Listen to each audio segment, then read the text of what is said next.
Hello, hello, hello. Welcome to an OBS tutorial on how to stream to Twitch. First things first, if you guys just want to leave a like and comment down below for me for the algorithm, I'd appreciate it. The next thing you're going to go ahead and do is head over to Twitch, log in, click on your person, go to Creator Dashboard, then Stream Manager.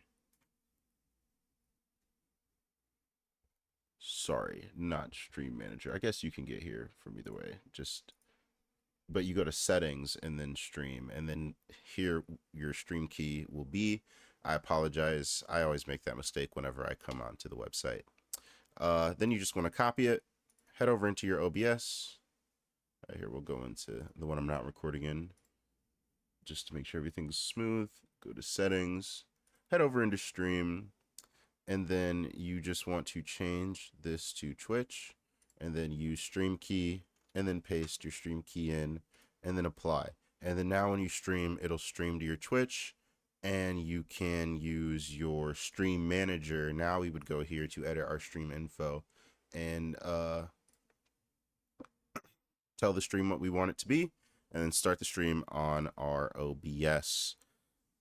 And then it would stream to Twitch. If you guys have any questions, comments, or concerns, make sure to put them down below. But other than that, it's been an OBS tutorial. Thank you guys so much for watching. Have a wonderful day.